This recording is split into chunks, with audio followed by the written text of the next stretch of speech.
Good evening, everyone. I am Shanaz Saddique, National Organiser for the Workers' Party, and welcome to a brand new broadcast campaign talk. What we hope to do during these broadcasts, and there will be many to come, is to speak to the Workers' Party candidates along with other candidates, many of whom still sit under the heading of independence. What we want to be able to do is to get across to you, the general public, our supporters, our members, and people out there who want to know what is happening leading up to by-elections and, of course, our elections that are going to be happening, the local elections in May 26th and beyond. The candidates that we're going to introduce to you are all prospective candidates. And what we hope to be able to do is give you a little bit of an intro into why they have become candidates and what they hope to be able to achieve once they become actual councillors. So I'm going to start by introducing you to two wonderful young men. And they are indeed candidates for the Workers' Party. We have Mark Belshaw, who's based over in the northeast, and then we have Waqar, who's based in Rochdale. Rochdale are very famous. It seems to be the heartland of a lot of the activities that we do. So I'm going to actually start with Mark. So Mark, welcome and good evening. Hi Shanaz, I'm glad to be here. Thank you. Now, Mark, of course, I remember interviewing you. So it seems such a long time ago when you first applied to become a candidate for the Workers' Party as coming up to the local elections. I mean, your elections are not until 2027, unlike the cars that we're going to speak to. So tell me about yourself and why is it that you decided to stand as a local councillor for the Workers' Party? Well, as you know, I'm looking to stand in Cullercoats and Whitley Bay South. And I was born and raised locally. Both my parents raised me here. Both of them were firefighters with more than 50 years combined experience in service. So I grew up around people who knew about community, who understood community, what it really means, and looking out for one another and serving the public. This area has a proud history and a real sense of community spirit. But over the years, we've seen local services decline and too many people feeling ignored by those in charge. And I want to make sure that our community's voice is heard again and that the people who actually live here are the ones who are shaping its future. I mean, one of the things that I noticed very early on, Mark, that you put together some videos about yourself, and it's something that we do encourage our candidates to do. Once you became a confirmed candidate, prospective candidate, and you talked about this particular ward and what and the challenges that you felt that you would face as an actual candidate. Can you tell us a little bit more about that?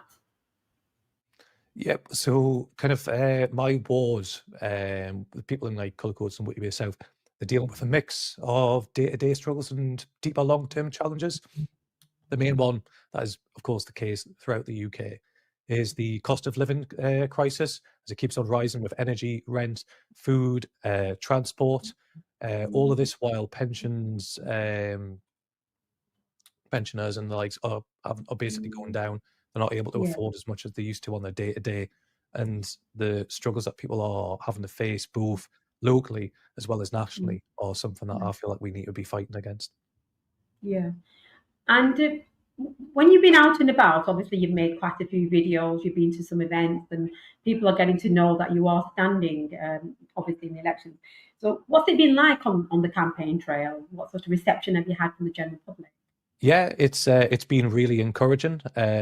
People are kind of like pleased to see someone local who's standing for local issues, who's willing to hear them out. Many people have kind of become turned off by mainstream politics.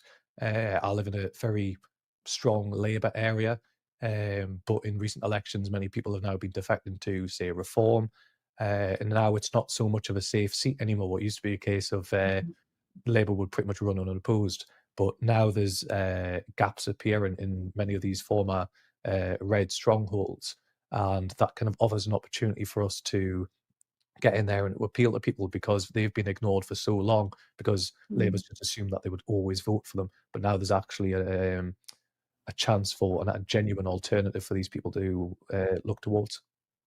Mm. And you say that the reception from people has been encouraging. Mhm. When you speak to people, you've mentioned quite a few, obviously, in terms of key issues there and challenges that you want to be able to address. As a local person, obviously, you're well versed and you know what it's like to be there. What are the issues that they've raised? Have they raised anything different? Is there anything that you've come across that you feel, oh, this is something that I do need to now take some ownership of? Yes, locally we've had particular issues in regards to many of the schools Yeah. closing locally. Key point of that is that it's a result of people not really being able to afford to live in the area. Mm. Many young families and the like can't afford to live in the areas that they grew up and they're having to move away. And the residents that are currently there are getting older and older in terms of the average age. So you're seeing schools close down, mergers and stuff happening, which is a key concern that many people have raised, and it's been in the local press for quite a while. And Mm. another issue, particularly locally, is in regards to NHS doctors. That many dentists, many NHS dentists are now going private. So many people are now finding that their local NHS dentist is no longer offering their services to them on the NHS. So they're now having to either travel further afar or they're having to pay out of pocket in order to get a service that previously they used to be able to get no problem, or they're having to remain on the waiting lists for months and in some cases a year or two just to be able to Yeah, see a that's dentist. assuming, isn't it, Mark, that they can actually afford to go private. I mean, those people that can will, but those that can't will continue to suffer, won't they? Mhm. I am now going to bring in Waqar. So, welcome and good evening, Waqar. You are a candidate standing in Rochdale. One of the things that I want to start off by was talking about our agreements that we have in the surrounding towns of Rochdale. So, before we talk about that, some of the things that Mark has mentioned as a candidate, is it something that you resonate with? Is it the same sort of thing that's coming out in Rochdale, or is it very different? By the way, hi Shanaz, hi Mark. Down in Rochdale, it's pretty different to be fair. We face many different challenges in this ward, especially with the fact that I do resonate some points with the NHS as well. We do not have a hospital in Rochdale. It was taken away from us. So George Galloway, our leader, who was in power, he did fight for the maternity ward to be at least coming back into Rochdale. At this moment in time, we really do struggle. If we have any issues, we have to go to Bury, Fairfield, or we have to go all the way to Oldham. If somebody is pregnant, is having a child, they cannot be born in Rochdale, and also we cannot be registered in Rochdale either. So we have to go all the way to Oldham. So Mm. technically, we're finding a really big difficulty in Rochdale with the NHS side of things. But there's various different issues here. The main issue I I mean, I do feel. remember, Waqar, it was a big pledge, wasn't it, Waqar, during the by-election, and there was some kind of agreement that was made by those people that were in charge at the time. That hasn't been fulfilled, and nothing's happened with this new MP in Rochdale, has it? Absolutely not. So the agreement was that they were going to bring in a maternity ward here and also give her the A&E, which had fought really hard for. The agreement was done between the Tories and George Galloway at the time. But what happened was, as soon as Labour come into power, it was all forgotten.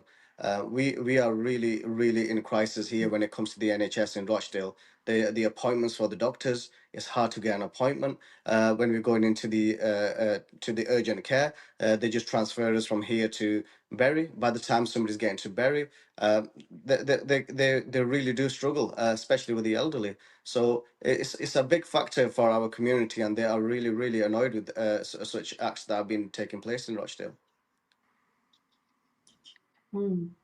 I am going to ask you what your thoughts are on some recent developments that have happened over the last few weeks. And the Workers' Party has reached an electoral agreement with the Oldham Independents, known as the Oldham TOG, sometimes people refer to them as. It's been there in the media. George spoke about it. Um, when we look at collaborating with such groups, do you think it's an important thing, and why do you think so? I'm going to go back to Mark here.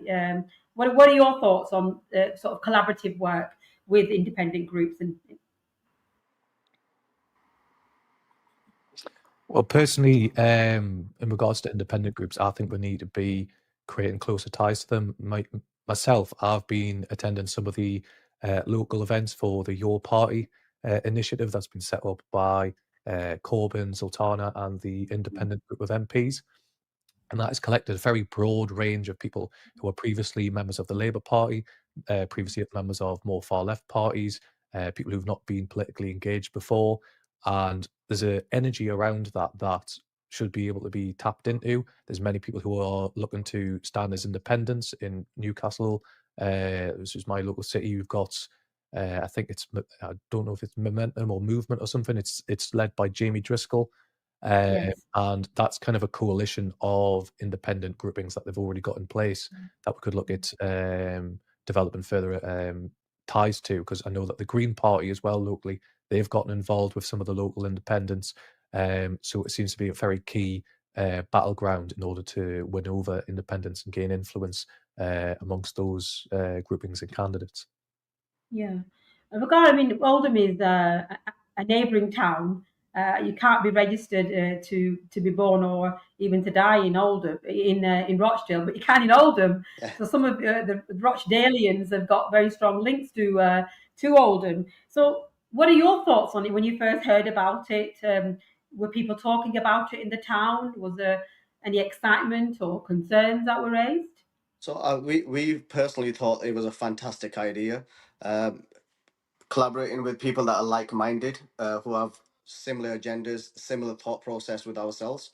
The people of Rochdale were really happy with the progress and with the independents joining alliance.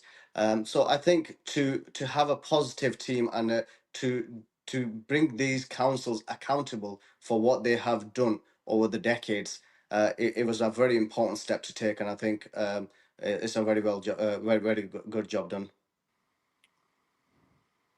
Yes, I totally agree with you. I think it's absolutely amazing. In fact, it's Oldham is the town where I stood in the general election, and I came across many of these sitting councillors who do an amazing job.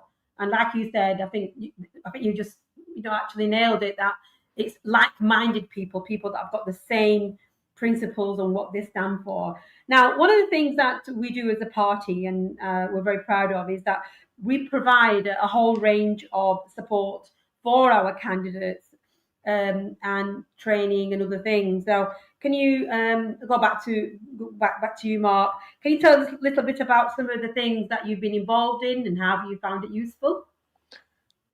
Yep. Well, the party provides a range of help and support for candidates, and it's been brilliant. The training, the campaign materials, advice from experienced organisers who've had many years of experience, whether that's been in the Labour Party or other parties, that they've been able to bring over and teach us. We've been having a weekly training course, multiple things, whether that's leafleting, how to engage on the doorstep, public speaking. These are like key skills that they've been able to assist with, and the help and development that they've been able to give has been immense. It's been fantastic. No, that is good to hear. Look, what do you hope to achieve come the day of the elections in May? Because yours is going to be before March. So, what do you hope to achieve as a prospective candidate? Yeah, Shanaz, I just want to take a few minutes. I just want to go back into a little bit of history, if that's okay with you. I was the caseworker Yes, of course. for George Galloway's office when he was the MP of Rochdale, and I was dealing with majority of all the casework that was coming to us. And when I was sitting there thinking, wow, the amount of neglect this local council has put forward to this community, and there's no voice for them, there's no leadership, and I was absolutely heartbroken. And I was looking and thinking, George has only had 52 days maybe in the parliament, and he's already raised so much concerns for the local community. And when I'm speaking to the people on the doors, and the amount of casework that has been put forward to us is unbelievable. I am a bit fortunate compared to Mark, in the sense that I already have two councillors that are part of the Workers' Party in Rochdale. So we have Councillor Farouk Ahmed and also Councillor Minam Ilahi, who are doing a fantastic job. And when I'm door Yeah, knocking, absolutely amazing, amazing. amazing work. Yes. Definitely. And every time I'm knocking a door and I'm asking the concerns and what I can do for you for the people of my ward, they already say, look, we've already approached people like Minam and Farouk, and they're already on our cases. But I just want to tell you what's going on in my ward, and I'm really, really heartbroken. When I was young, I had the facilities of going to youth bases. There was youth bases, youth workers funded by the council, and we felt like, yeah, this is it. We didn't go out on the streets. We weren't. There was no drug use. It was such a simple life. 20 years on, I expected this to be even bigger. But now when I'm looking on the streets, the youth services have been taken away from us. The children are on the streets, antisocial behavior is on the rise, pollution is on the rise, fly tipping is generated. There's so much going on in the central ward of Rochdale that the neglect has come to that level where the residents have become silent. And this is why I want to be the voice of not only a small minority, I want to be the voice for the silent majority, because there's a lot of silent majority who have taken a back step from the Mm. Labour Party and thinking, you know what, there's no point in asking them to do anything if they don't do anything. So this is where I will be a voice for the silent majority, and I will make sure things are done differently.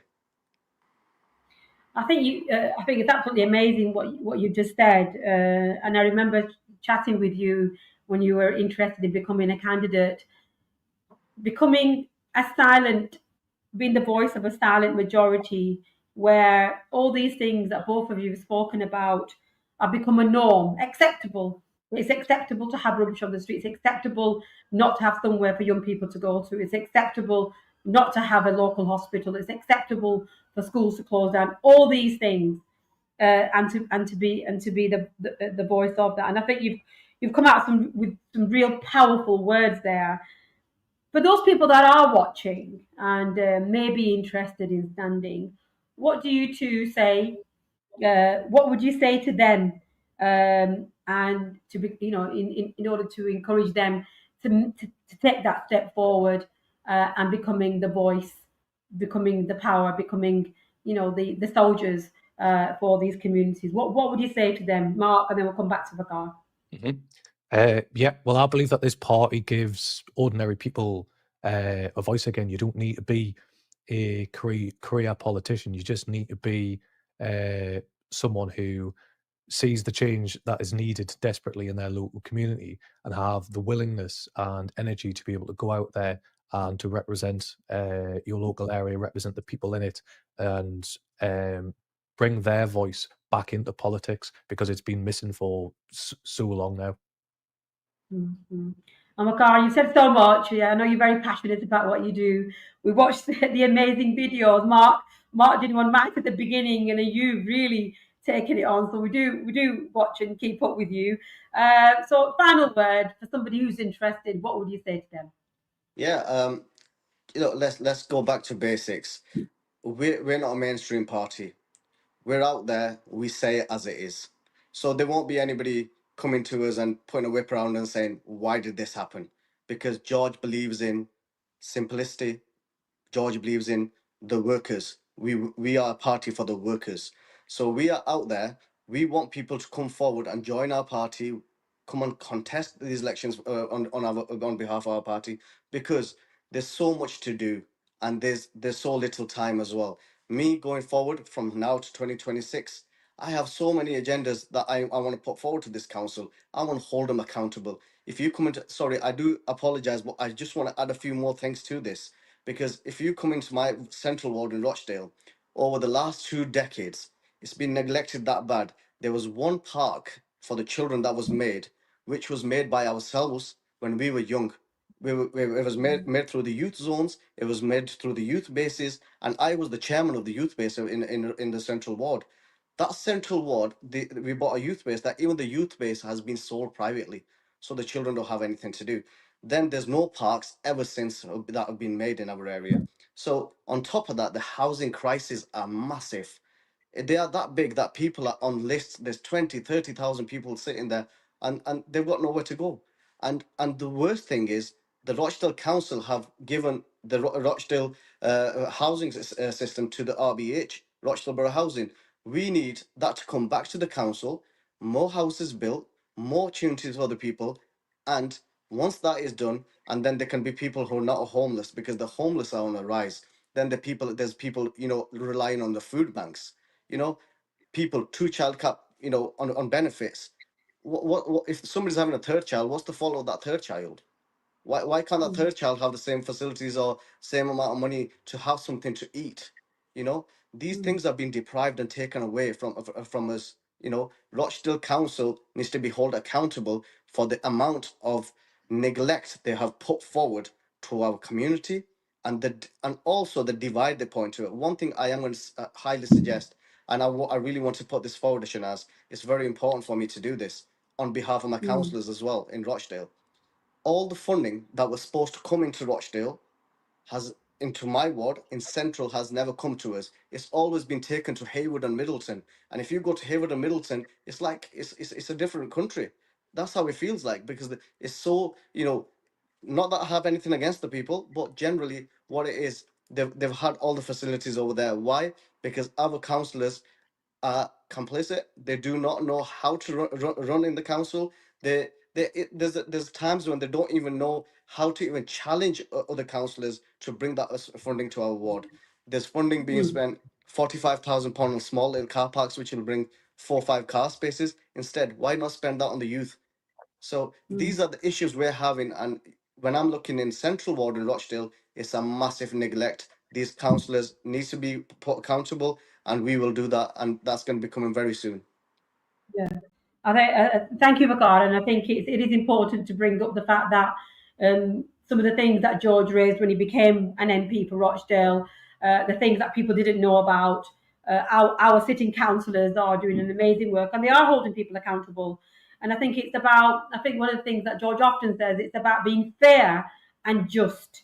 It's not about saying those people don't deserve this. It's about what do we deserve in those communities. So thank you so much, both of you. I wish you all the best. I hope to continue watching the amazing videos. And it is brilliant to see young people taking the opportunity to do something in their communities. And what we hope to do is to welcome you back onto the program in coming weeks. So good evening. Thank you. Thank you so much, Shanaz. Thank you. Thank you, Shanaz. So moving on, one of the things that we just mentioned was collaborative work that we're doing with the independent groups out there and across the country, just as Mark and Waqar did mention, that where possible, where we've got like-minded people, like-minded groups, the Workers' Party has reached out to them, some of them have reached out to us, and what we hope to be able to do is to work together. Now, similar sort of thing is happening in Birmingham, where we have an independent movement. And one of the candidates there, we're going to introduce them to you this evening, is Danny Mazhar. There is another candidate, Carol. Unfortunately, she wasn't able to join us this evening. She's out canvassing. Hopefully in coming weeks, even though the election is going to be, it's a by-election, it's going to be on the 23rd of October. So if we do have an opportunity to bring Carol onto a broadcast, we will do. But tonight we do have Danny Mazhar. Now, Danny Mazhar is an independent candidate. He is going to be standing in the by-election in Moseley, if you know Birmingham. Been to Birmingham many a time. And so welcome to you, Danny. Assalamu alaikum. Good evening to you, Sister Shanaz. How are you today? Thank you for having me. Walaikum assalam, Danny. Lovely to have you. So tell me a little bit about yourself, why you decided to stand in this by-election, and why that you want to be a local councillor.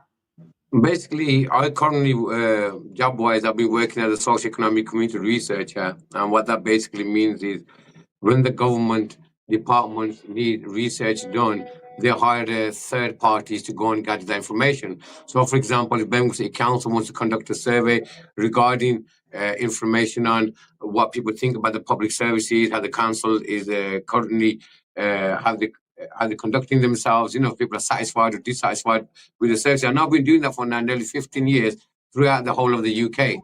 Okay, so I know more about than the MPs' constituencies and the councillors in the wards. So I will know if people are happy with the antisocial behavior problems, if they're happy with the NHS services, if they're happy with the public services or not, So I know a bit about and liaising with people, meeting different kinds of people, going to social housing, Glasgow Housing Association, which is one of the most biggest housing associations across all of Europe, which is the Change of the Whitley Group. I've been down there and I've seen firsthand how these surveys, information we gather, what can improve the services across the whole of the UK. Now, but at the same time, I'm an activist as well. Over the last couple of years, I've been doing the pro-Palestinian demonstrations. I'm part of the founding member of Activist Independent Movement that holds the demonstrations in Birmingham since last year of 1 year of genocide. We conducted our own protest, and whereas we liaise with activists across whole of the UK. So it doesn't mean it's just not Birmingham based. We get like independent activists across the UK, other organizations. We join and collaborate from organizations from London to the north, in the Midlands. We all get together and we basically do a demonstration. And George Galloway has also come to our demonstrations as well in July. Mr. Chris William son also has come down to our demonstrations as well. And we've been doing this now for a good few years. But you can see the situation in Birmingham currently at the moment with the bin crisis, the pay dispute with the bin workers. And it hasn't been resolved, and it's an ongoing issue now for over 8 months. And I've been part of an End Bin Strike campaign, which was organised by local activists in our areas like Boys Green, Small Heath, Sparkhill, Sparkbrook, also Aldermuck. And we got together to basically to put pressure on Majid Mahmood, and Birmingham City Council that, we can't have this situation with the bin crisis. So when they have these local waste collection centres that come and collect our rubbish where we have to take them down, then we've been helping the local community who have disabilities, who can't make it to this recycling centre, to take the waste down. We try to help. But at the same time, we try to mediate with the council and the bin workers. We organised a meeting in both the Green St Paul's Church, it was, where in June, where we invited the Birmingham bin workers and the United Union, and we also give an invitation to Birmingham City Council to come and to mediate this matter with the public being there. Unfortunately, John Cotton was nowhere to be seen. He didn't turn up, I know the Majid Mahmood or anybody from Birmingham City Council turn up, and which was a big letdown, whereas the bin workers and the union, Randall from the union, they came down and they spoke, and at the end of the day, we have to let the public know not to take the anger out on the bin workers. It's not their fault. Nobody should be asked. Having all this information, Danny, you talked about the research, or you're privy to information that people not know, the national work that you're doing, the movements. Obviously, many of us have been to those demos in Birmingham. When you're out on the campaign trail as a candidate, this election that's going to be on the 23rd of October, what sort of reception are you getting from people? Well, firstly, people didn't realize that I came in the last minute. Obviously, general public, we done an event in Birmingham at the Old Print Works, and basically that's where some of the members of the public came to me and goes, "You'd be good to run for a by-election, in Moseley." And I was like, I'm an activist, politics is a dirty game, because but you've been doing and speaking about issues, and we would like you to join. And first I was reluctant to join, because it's hard work. You need a team behind you. I've never done it before. I'm an independent. I don't want to be affiliated to any party that can control you. Like they have the whip. They tell you what to do. And I like to speak my mind. I need to stand up as an independent candidate. So affiliated to no party, so nobody can tell you what to do. Like our Labour councils have failed us time again in the local community, and I believe I was the right person to be fighting these issues currently at the moment, especially with the bin crisis that's happening, that needs to be raised. And I believe that I'll be the right person to go to the council and to hold them accountable, for the mismanagement of the funds that Birmingham City Council have done. A lot of residents, when I've been on the campaign, are not happy with the new scheme that they're trying to implement in Moseley, which is the LTN, low traffic neighbourhood. Has there been anything that's been a surprise to you, Danny? I know you've got a wealth of knowledge and experience about the issues. Of when you're out on the campaign trail, has anything come to you that you thought, oh, I hadn't thought about this in Moseley? You know, is it anything, or is it something, or all the things that you thought about and that you're campaigning about, they were already there in your mind? To be honest with you, Shanaz, these are the basic things that literally like everybody would try to put on their policies in their campaigns. You know, HMOs are a big issue across all of Birmingham. You know, and you can't just blame HMOs and the people that are in this. You know, there needs to be services and facilities that are in there to cater these people's needs. You know, they need to one-to-one support. You know, they need carers that can help them get through their daily things. You can't just throw people in a place and expect them to that they'll be okay. You know, there's a lot of things that people are addicts in certain things that they want to get away from that kind of crowd, but they can't. You have to create one-to-one. The people need to be 24/7 available to help these people. Unfortunately, they don't have this. And we know there's lack of funding. We know the council is bankrupt. But what I try to do, Shanaz, is obviously people know about our policies. They know they have the leaflet. Everything's written on the leaflet. But what I try to do is I ask them, is there anything that you want doing? You know, is there anything that's not on here that I have not raised or anybody else has not raised that I can do to help you? One or two of the residents mentioned that there's a new train station being built in Moseley, you know, which is like a good idea because obviously you want more better public transport and that's what we're campaigning for. But the issue that they had was what's going to happen about the parking? Yeah. You know, we're already congested. Well, the knock-on services. The knock-on services. So there's a train station, then there's going to be parking and all those things. And there's lack of parking. One of the things I wanted to ask you about, Danny, I mean, we've got very limited time. We hope, you know, in coming weeks that we'll be speaking to you again. When we talk about the different groups that are there, the services out there, one of the things that was mentioned with the previous people that I was talking to, Mark and Waqar, was about collaborative work, working with different parties or different groups. What are your thoughts about working in collaboration with independent groups and other groups? What are your thoughts on that? Obviously, we can't work with Labour. I want to be honest with you, you know. But I don't mind working with independent groups, you know.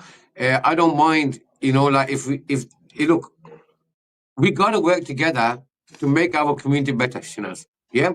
If there's independents out there, like-minded, like myself, and we want to help our communities, then yes, why not? Yeah. But at the same time, we have to also look at what people's agendas are and what people's motivations are by going into politics. I didn't want to enter politics. I'm not going to lie to you. Politics is a dirty game, Shanaz. But as an activist, I only can do so much and go so far. Yeah. But if I go into the council house and if I believe in something and I'm passionate in something, what my residents want, I know I can stand up and campaign for that and make a difference. And I believe in. Now, finally, come the 23rd of October, there's a by-election. Some of the people will have a longer time to campaign and do that. So come the 23rd, you've got this by-election in Moseley. What do you hope to be able to achieve on that day? Well, what I hope to achieve is, you know, if I can win, you know what I mean? Yeah, inshallah, you know, I want to win. You know, regardless whether I win or not, I've already told residents I will be available. Here's my email address. If you need me, I'm there for you. I want to buy that by-election. Yeah, people know I'm out here. The people across Birmingham, across the UK know there is an independent candidate who is standing up for the people's right, not just like internationally. When you're looking at Palestine, local issues are important as well. The bin crisis, I supported the strikes. You know, I've been at the demonstration outside Ousman Mahmoud's office. I already said, if they don't resolve this issue, I will organize a protest outside Ousman Mahmoud's office. You know? You know, we continue. So basically, so Danny, from what you're saying is, whether you win or you lose, Danny Mazhar is not going anywhere. I'm not going nowhere, sister. I'm here to stay now, yeah. And I'm going to be what they're going to do. I'm going to be that thorn in their side. I'm going to hold them accountable. Yeah, I will come on air. I will make the social media videos if I have to. I have experience and have the activists on my side to organize protests and demonstrations where they are needed. Yeah, we are already Thank you. organizing a Yeah. protest that's going to be coming up on Saturday, the 18th October, for the 2 years in remembrance of the innocent lives that have been lost in Gaza, where Shibani Mahmood, the Home Secretary, is trying to suppress our civil rights of being protesting. You heard what she said. We're going to hold it. We are going to be moving on. We are going to be moving on to that. So, Sorry, Shanaz, but I wanted to mention also people that are not happy with the bin crisis currently at the moment and they're unhappy, join us that day, come out there and protest as well. An hour before our demonstration, I'm telling you, I told the unions, I'm telling everybody, come out there and show your frustration to Shibani Mahmood because we're the second largest city in across the UK and we are being neglected. Central government hasn't helped us. That's why I said, win or lose, I'm not going nowhere. You know, I'm not just a pawn on the chessboard that people are going to see that can move me around. You understand where I'm coming from? Yeah, I'm here. I'm here to stay. And I want to make a difference. Like I said, you asked me before, the collaboration. Yeah, let me highlight that. And I Danny, won't hold. I am good. It's wonderful to hear this. I feel the passion. I can feel the electricity coming through, and I think you'll make an amazing candidate on the day. And we wish you well. Just as our other guest this evening, we're talking about the drive and the passion. I think it is coming through. We are going to. We have got. We are limited for time. We are No going to problem. move on to speaking to another person, and in relation to the demo, actually, that you kindly mentioned. So thank you so much for your time. Before we turn to your work, welcome, Ousman. Good evening, and welcome to the program. Thank you. Thank you for having me. It's wonderful to see you. We've seen so much of your work. So, but before I move on to looking at your work on Palestine and the London demo on Saturday, can you just tell me a little bit about why you joined the party, why you believe that people should be candidates, just as we've spoken to a couple of different candidates for the Workers' Party? Yes, thanks so much for having me on. And I just want to give a quick endorsement to Brother Danny. He has been prolific in his work, and he means what he says. But why I joined the party, I was living in Switzerland, Geneva, for 5 years. And it was before Galloway won the Rochdale election, by-election, that I heard of the Workers' Party. I didn't know about the Workers' Party, despite being from Birmingham. And usually keeping up to affairs, I hadn't heard of them. And I just was so impressed, as always, with Galloway's clarity. At that time, it was Gaza, and it still is Gaza, at the forefront of my concerns and my efforts and activism. And it was just, again, so refreshing to have a political leader just saying the truth. So then I discovered the Workers' Party, and I looked at the policies of the party. And again, it was the same refreshing, clear truth. I was like, yes, we do want affordable housing. Yes, we are anti-imperialist. These things go together, right? Yeah. We want to be humane. It goes with being humane. We want to be humane to everyone. It starts with we can be humane to ourselves. That we should have good services. We should have all the and again, being honest about where the tax needs to be happening at the very highest of society. And it just was common sense to me, right? That was what's refreshing about the party. And I fully, the definition of a worker. A lot of people don't realize when we talk about worker that they are workers. People think, because I'm a doctor or some professional, you think I'm not a worker. No, if you need your salary to live, you're working. You right? say if you get up to go to work, then you're a worker. If you actually have to get up and work.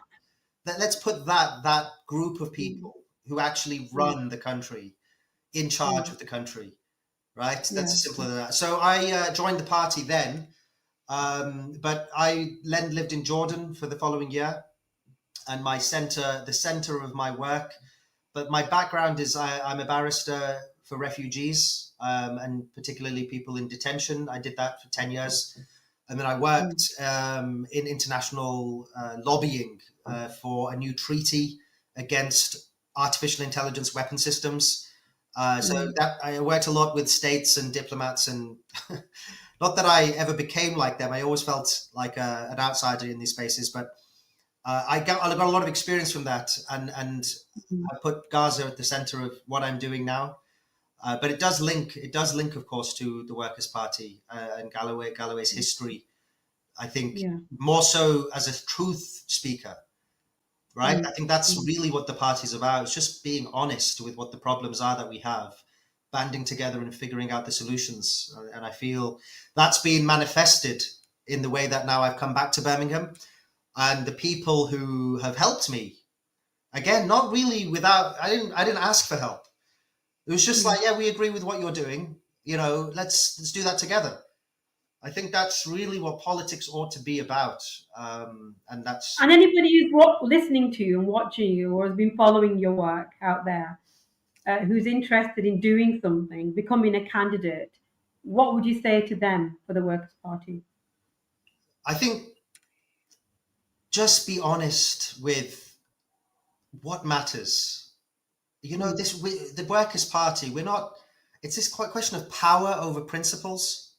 It's at the root of what politics, the tension in politics, is.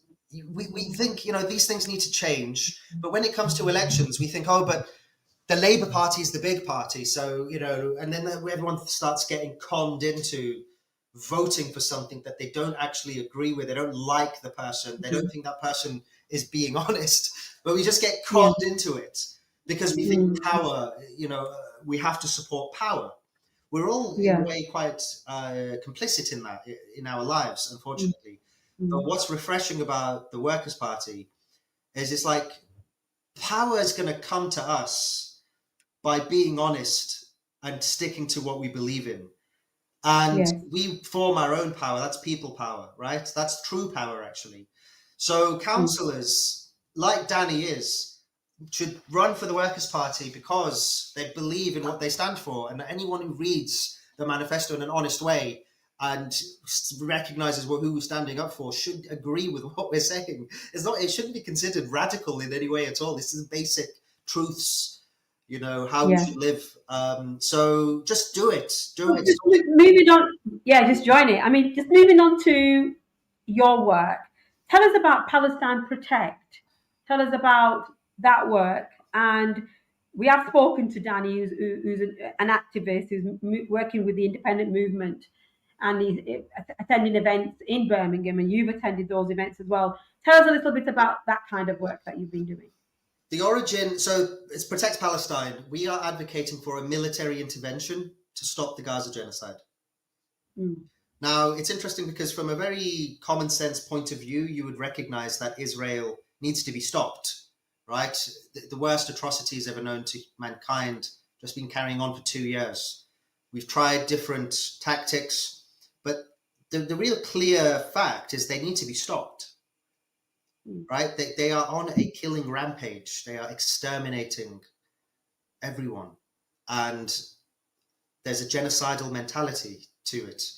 Unfortunately, it's the level of what we call brainwashing that exists in that society. Half of them want the full extermination of Palestinians. So the point is, we need to stop them. Now, why do I say it needs to be military?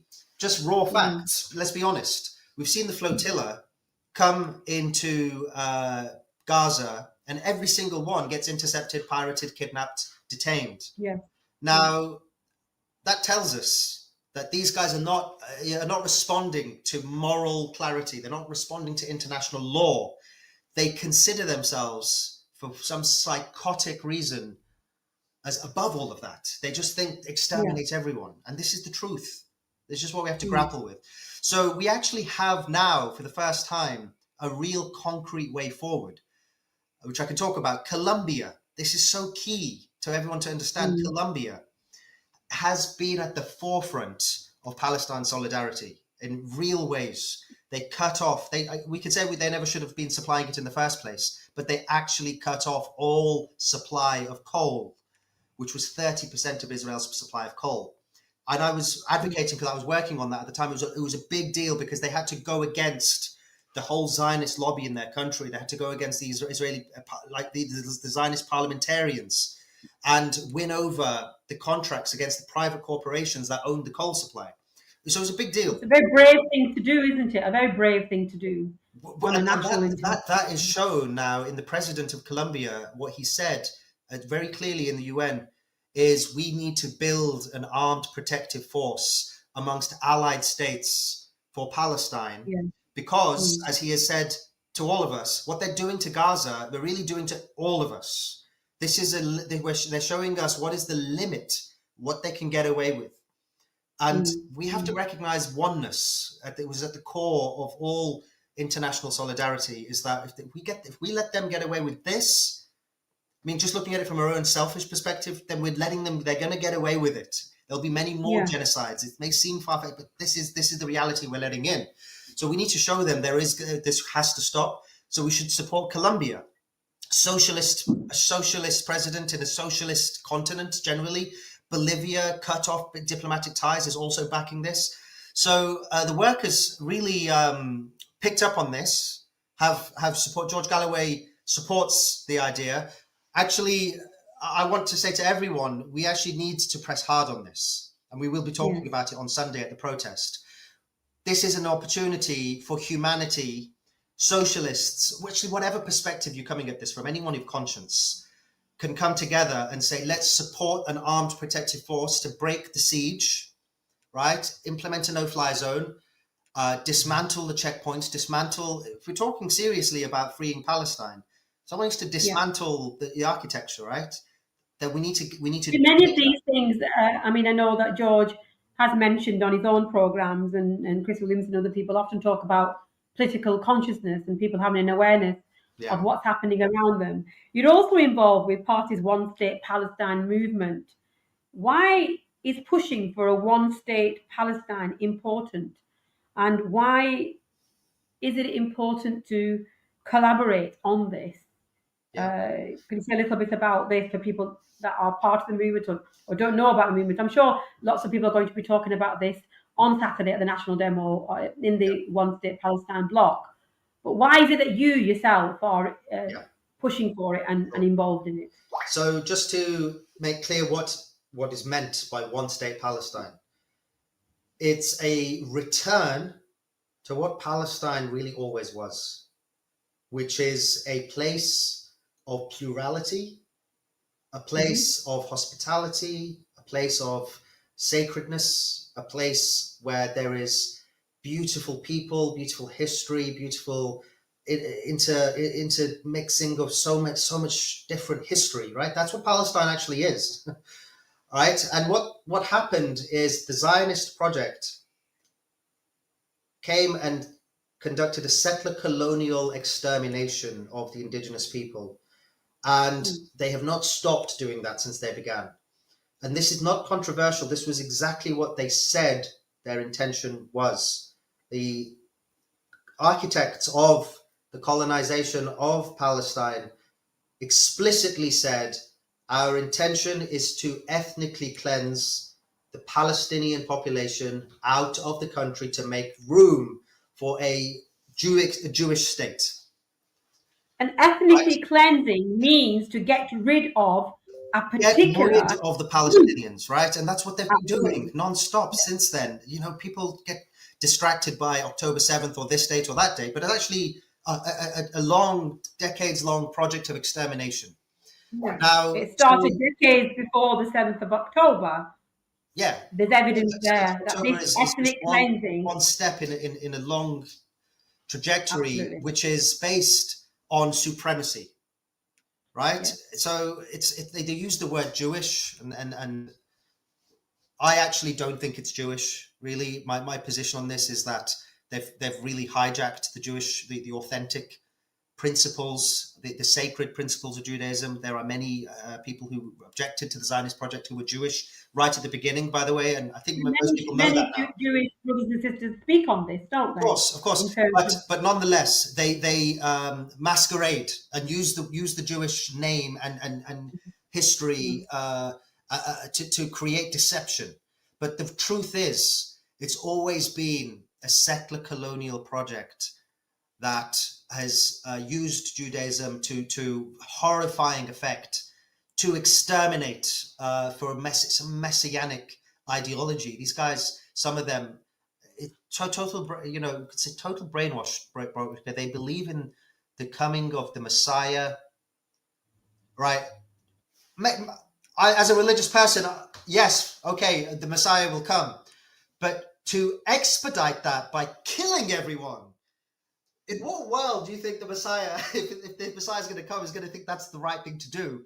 Is you turn up and you So this one state everyone. movement, for those people that don't know about it, that do need to join and find out about the movement, to read about it, is taking it back to its most purest, original form of that state. And it's one state for all. And it's not getting rid of or eradicating those people, anybody. It's about everybody, neighbours, sitting together as families, as communities.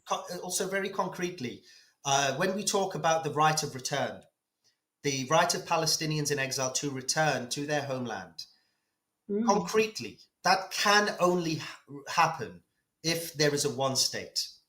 And that will require a process of serious accountability for the genocide, right? There has to be justice in a very proper way for those.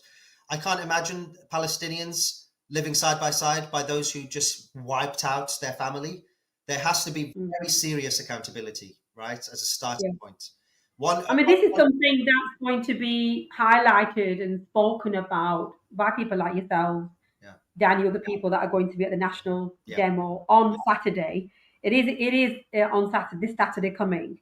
And there is an actual block, a one-state Palestine block event aside of the national demo. Tell us about that block event and why is it that people need to come to that particular block to take part in it, to speak at it, to listen to people? Why is it more important now than ever before? This may be the largest protest in UK history. We're about to happen on. We're talking hundreds and hundreds of thousands of people. Yeah. So a lot of us have been on Palestine protests. This is going to be maybe the biggest, right? So just that as one thing to think of. But we are also at a critical moment where we have to develop the narrative of, we're talking about military intervention against Israel. Now, you can imagine a lot of people get shocked. They're like, oh gosh, military intervention. People think, oh, this is an army. We need to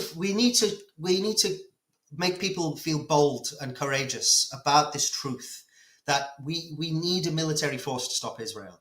And us showing solidarity in that message emboldens others. There is a vote going on in the United Nations next week where the president of Colombia is trying very hard and is getting bullied on all fronts, and many other states are, to call for an armed protective force. It helps them enormously if 100 people, 200 people are calling for military intervention in London. We're not talking about a British armed force. We're talking about Colombia and them. But we're on humanity, remember, right? We need to embolden this message. So join us 11:30. We're meeting at Victoria Embankment on Saturday. Some of us will be speaking, and we'll be meeting and strategizing. So just join us for those reasons as well. Absolutely. Thank you, Ousman, Noor, and we'll bring that to an end. So those people, there will be, there is a flyer where the information is there. There's a QR code that you can tap into. It is Victoria Embankment, where many of us will be there speaking the importance in the one-state Palestine bloc, talking about military intervention and the realities and the truths about what's happening. So thank you so much, Ousman. It's wonderful to speak to you. And for those people that don't know about Ousman, go on to the website, have a look at some of the interviews that are happening there.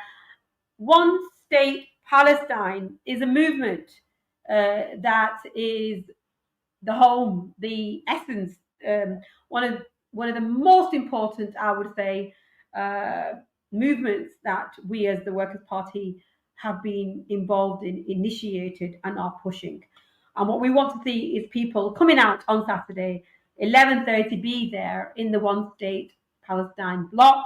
The QR code will be shared with the broadcast We want to see you there. We want to hear you. You will be listening to people like Ousman Noor. You'll be listening to some of the candidates. You'll be listening to the leadership.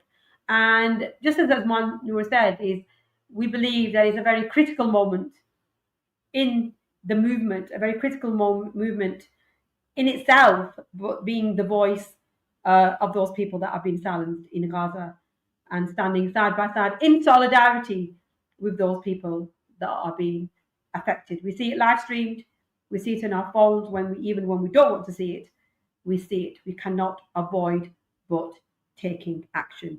And thank you, and I bid you farewell, and inshallah we'll see you all on Saturday. Thank you.